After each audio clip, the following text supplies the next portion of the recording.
Hello everyone. आज मैं आपके लिए लेकर आया हूँ मेवाड़ गौरव गाथा, यानी जो कि मेवाड़ के गौरवशाली राष्ट्रीय अतीत की संक्षिप्त कथा है। मेरा नाम है दिव्यांग द्विवेदी और ये जो संक्षिप्त कथा है ये एक सीरीज के रूप में ही चलेगी, जिसमें हम मेवाड़ राज्य के बारे में काफ़ी कुछ जानेंगे और एक तरीके से राजपूती शौर्य की ये कहानी आप सभी के समक्ष पेश करने जा रहे हैं। चलिए शुरू करते हैं। मेवाड़ राज्य का इतिहास अति प्राचीन है। पाषाण काल से भारतीय इतिहास में इस क्षेत्र का विशिष्ट महत्व रहा है। बेड़च और बनास नदियों के किनारे पुरातात्विक खोजों से यहाँ एक उन्नत सभ्यता के अवशेष प्राप्त हुए हैं। द्वितीय शताब्दी में यह शिवी जनपद के नाम से प्रसिद्ध था। संस्कृत ग्रंथों में इसे मेदपाट की संज्ञा दी गई है, लेकिन मेवाड़ का सर्वाधिक गौरवमय काल मध्य युग रहा है, यानी मेडिवल पीरियड, जो कि एक तरीके से मुगल काल ही कहा जाता है। इस काल में भारतीय स्वतंत्रता एवं संस्कृति की रक्षा के लिए मेवाड़ की भूमिका अनुपम रही है। यहाँ के सपूतों का आज़ादी के लिए मर मिटने का गौरवशाली इतिहास रहा है और वीरता की अनेक कहानियां रही हैं, जिसके फलस्वरूप मेवाड़ भारत के स्वतंत्रता प्रेमियों को सदैव प्रेरणा देता रहा है। यह भूभाग आज़ादी के दीवानों के लिए तीर्थ स्थल की नहीं अपितु स्वतंत्रता का पर्याय हो गया था, जो कि आज तक लोगों के दिलों में एक सम्मानजनक स्थान बनाए हुए हैं। मेवाड़ राज्य की स्थापना का श्रेय गुहिल को जाता है। गुहिल सबसे पहले ही राजा थे, जिनके नाम पर ही आगे ये वंश चला। संस्थापक के नाम से इस राजवंश को गुहिल वंश कहा गया है। इस वंश के प्रारंभिक शासकों में प्रतापी शासक बप्पा रावल थे, जिनका नाम सभी जानते हैं, जिनको कालभोज भी कहा जाता है। वही ये बप्पा रावल हैं, जिन्होंने चित्तौड़ हस्तगत कर उसे अपनी राजधानी बनाई। उसी के शासनकाल में बाह्य आक्रमणकारियों से संघर्ष की परंपरा प्रारंभ हुई, जो अगले 400 वर्षों से भी अधिक समय तक चलती रही। मेवाड़ के प्रयासों से आक्रमणकारी चैन से भारत में न रह सके। इस कड़ी में खुमार तुर्की का भी महत्वपूर्ण योगदान है। उनके बारे में कहा जाता है कि उन्होंने 24 युद्धों के माध्यम से बाह्य आक्रांताओं के पैर भारत में नहीं जमने दिए, जो कि मुगल आक्रमणकारी थे, यानी अरबी और ईरानी आक्रमणकारी ही थे। उनको ही बाह्य आक्रांता यहाँ कहा गया है। उनके उत्तराधिकारियों के हाथों में भी सुल्तानों की करारी पराजय का सामना करना पड़ा। अलाउद्दीन खिलजी भले ही चित्तौड़ लेने में सफल हो गया, लेकिन वह अधिक समय तक इसे अपने पास नहीं रख सका और कुछ ही वर्षों में ही गोहिल वंश की अन्य शाखा के हमीर ने इसे अपने अधीन कर राजधानी के रूप में स्थापित कर दिया। महत्वपूर्ण शासकों की कड़ी में कुंभा का नाम आता है। राणा कुंभा शासनकाल में कलम कटार करनी बराबर चलती रही। उन्होंने चित्तौड़ को भारत की राजधानी का स्वरूप प्रदान कर दिया, यानी इतना गौरवशाली क्षण था वो। इसीलिए जब 1526 में मुगलों ने बाबर के नेतृत्व में पानीपत के प्रथम युद्ध में विजय प्राप्त कर ली, तो स्थानीय शक्तियों की आंखें खुली और बाह्य आक्रमणकारी का सामना करने के लिए एकजुट होना आवश्यक प्रतीत हुआ। तो समस्त उत्तरी भारत की शक्तियों का ध्यान गठबंधन के नेतृत्व के लिए स्वाभाविक रूप से मेवाड़ के महाराणा सांगा की ओर गया। खानवा युद्ध में संगठन की हार ने भारत के लिए विषम स्थिति उत्पन्न कर दी, लेकिन शीघ्र ही मेवाड़ इस स्थिति से उभरा। अब महाराणा उदय सिंह और महाराणा प्रताप ने स्वतंत्रता संघर्ष की निरंतरता को तीव्रता प्रदान की। इसके बाद महाराणा राज सिंह ने इस संघर्ष को व्यापकता की स्थिति प्रदान की। एक तरीके से ये एक प्रस्तावना थी। इसके बाद की कहानी हम आगे शुरू करेंगे। मेवाड़ का यह शताब्दियों तक चलने वाला स्वतंत्रता एवं संस्कृति की रक्षा का संघर्ष किसी क्षेत्र विशेष, वंश, जाति एवं पंथ का न होकर स्वधर्म, स्वाभिमान, स्वाधीनता का संघर्ष था, जिसमें प्रत्येक वर्ग का अपना सक्रिय सहयोग था। इसमें नारी शक्ति के महत्व को भी उचित रूप से उजागर किया गया है। पन्नादाय के त्याग, मीराबाई की भक्ति साधना, वीरांगना पद्मिनी एवं किरण देवी की जौहर की गाथा, कर्णवती का बलिदान, कर्णवती की कुशलता, गोरा बादल, राम साहब और भामा साहब के योगदान की भी मेवाड़ गौरव गाथा में एक अलग ही स्थान है। अब जानते हैं मेवाड़ की गौरवशाली परंपरा। सूर्यवंशी भगवान राम के पुत्र कुश से मेवाड़ का राजवंश उत्पन्न हुआ है। कुश के वंशज कनकसेन ने सौराष्ट्र जाकर अपना राज्य स्थापित किया और 144 ईस्वी सन में उन्होंने वीरनगर बसाया। यानी तब कुषाण वंश का शासन भारत में चल रहा था, जो कि हम इतिहास में पढ़ते आए हैं। तो ये समकालीन ही थे। कनकसेन और कुषाण समकालीन थे। कनकसेन की चौथी पीढ़ी में विजय सिंह राजा हुए, जिन्होंने विजयपुर नगर बसाया। यह वर्तमान में धोलका नगरी के नाम से जाना जाता है। विजय सेन ने ही वल्लभीपुर बसाया था, जो कि आज भावनगर के नाम से जाना जाता है, जो कि गुजरात में है। विजय सेन की 4 पीढ़ी बाद शिलादित्य नामक पराक्रमी राजा हुए थे। वे म्लेच्छों के आक्रमण का प्रतिकार करते हुए मारे गए।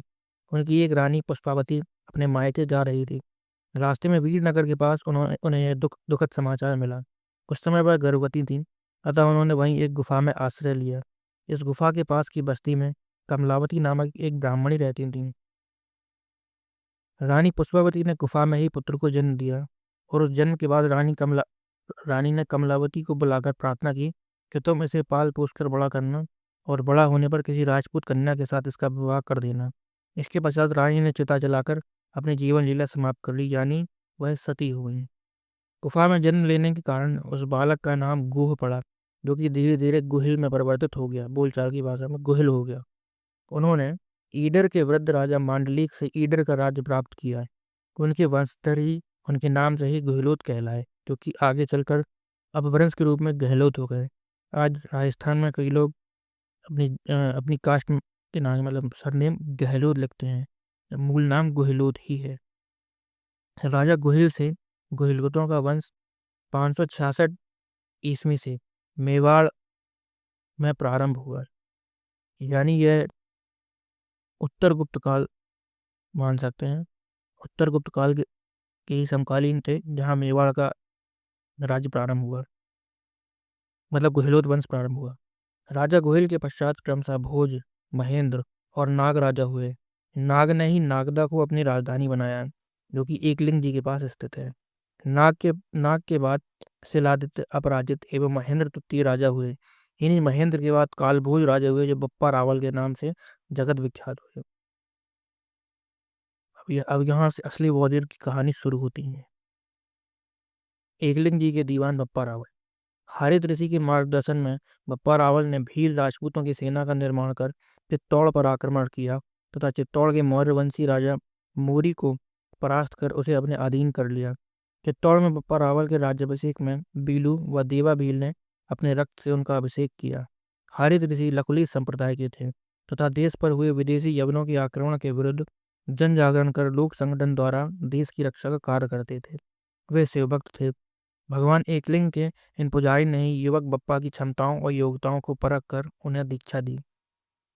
बप्पा रावल ने एकलिंगनाथ जी को अपना आराध्य मानकर अपने गुरु हारित ऋषि के निर्देशन में अपने राज्य का विस्तार किया।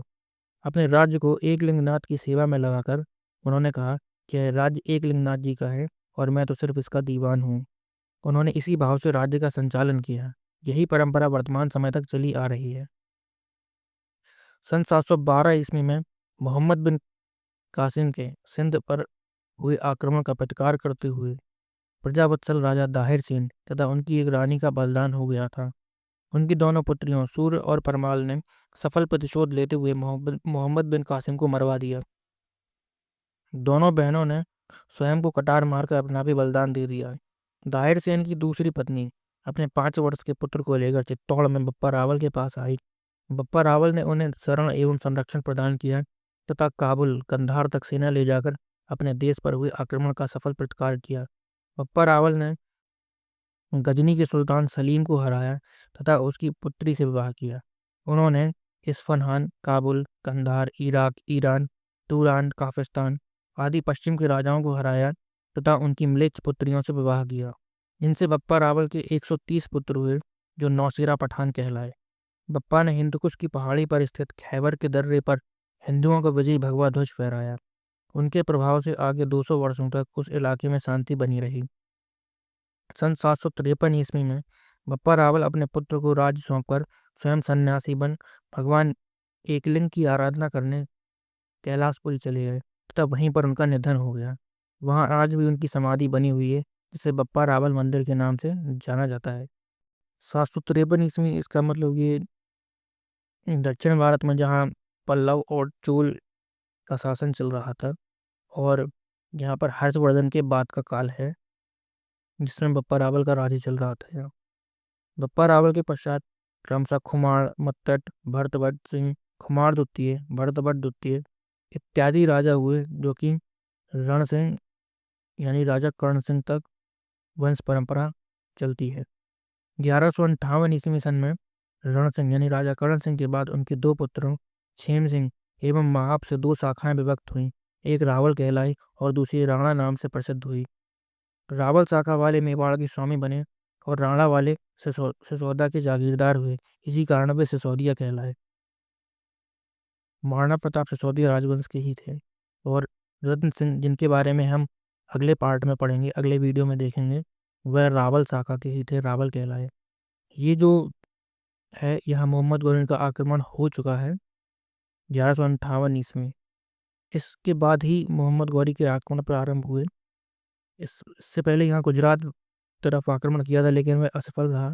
उसके बाद ये राजस्थान तरफ से आक्रमण करेगा।